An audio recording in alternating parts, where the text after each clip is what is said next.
He arrived in America with $40 in his pocket. Not 40,000, not 400, $40. And a trash bag with everything he owned stuffed inside it. No family here, no safety net. Couldn't speak the language well enough to order food without pointing at the menu. And if you'd seen him standing in that arrivals terminal, tired, confused, carrying a trash bag, you probably wouldn't have guessed that one day he'd be sitting in a Harvard lecture hall. But that's exactly what happened. And today I want to tell you how. Because I think this story is about something bigger than one man's journey. I think it's about a question that a lot of us quietly carry around without ever saying out loud. The question is, does where you start actually determine where you end up? This story is one of the most honest answers to that question I've ever come across.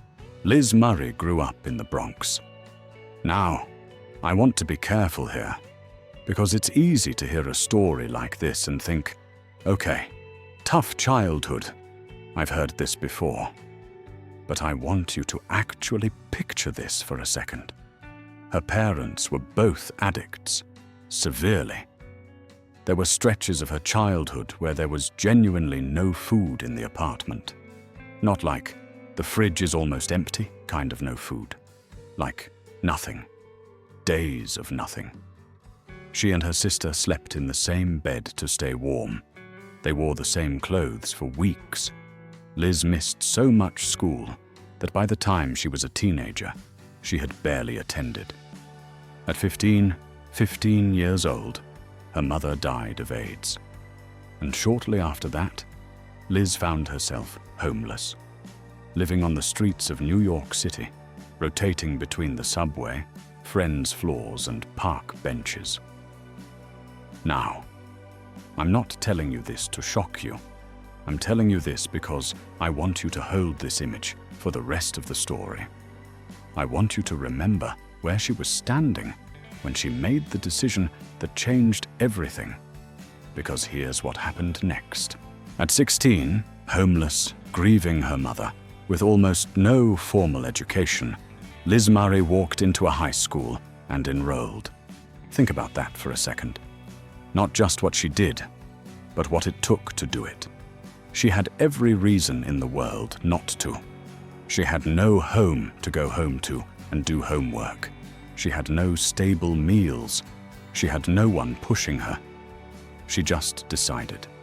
And this is the part of her story that I keep coming back to, because it wasn't some cinematic moment of sudden inspiration.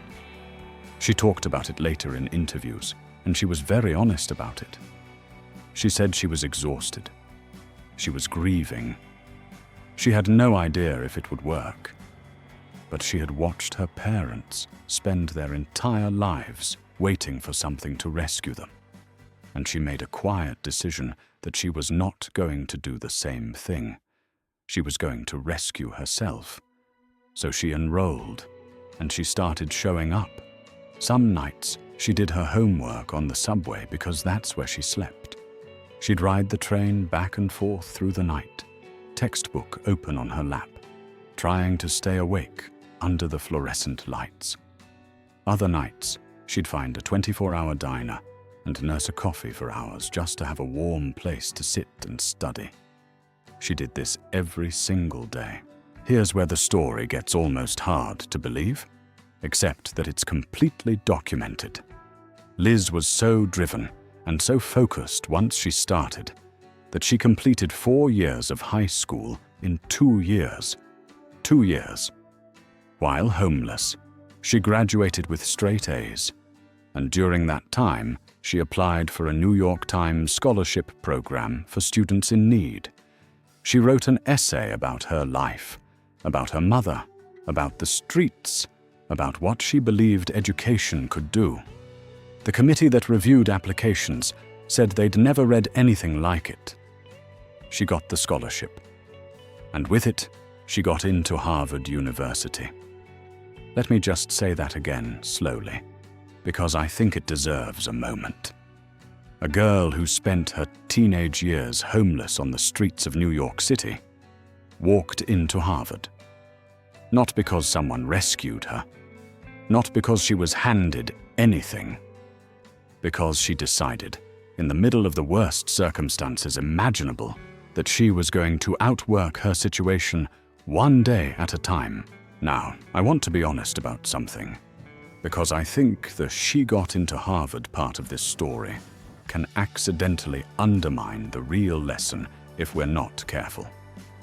The point isn't Harvard. Harvard is just the most visible symbol of what happened internally long before any acceptance letter arrived. The real turning point in Liz Murray's story was not a scholarship or an Ivy League school. It was a Tuesday night on a subway train in the Bronx when she opened a textbook instead of closing her eyes. It was the decision, made quietly, with no audience, with no guarantee of any outcome, to keep going anyway. Because here's the truth about every great story of reinvention that I've ever come across. The moment that matters is almost never the visible one. It's almost never the graduation or the business deal or the headline. The moment that matters is the invisible one, the one where nobody's watching, the one where you had every excuse in the world to stop, and you didn't. Liz Murray had that moment on a subway. Ray Higdon, who we talked about on Tuesday, had that moment in his garage. And I'd be willing to bet you've had a version of that moment too. Maybe not as dramatic, but real. So what do we actually take from this? Because I don't want this to be one of those videos where someone tells you an inspiring story and then says, "So believe in yourself," and sends you on your way. That's not useful. And honestly, it's a little disrespectful to the story. Here's what I actually think Liz Murray's life is teaching us. First, your starting point is not your story. Where you were born, what your parents did or didn't do, what has or hasn't happened to you, none of that writes the next chapter. Only you do. Liz Murray had the worst possible hand dealt to her, and she played it better than most people play a good one. Second, desperation can be a gift if you point it in the right direction. Liz has talked about this herself. She had nothing to lose. And paradoxically, that freed her. She wasn't worried about failing, because failing looked exactly like the life she already had. So she went all in. Most of us are so afraid of losing what we have that we never really go after what we want. And third, consistency in the dark is what creates the light. Nobody saw Liz Murray on that subway. Nobody gave her a trophy for studying at 2 a.m. with no home to go to. There was no applause. She did it anyway. And the doing, the showing up when it didn't count yet, is exactly what made everything that came later possible.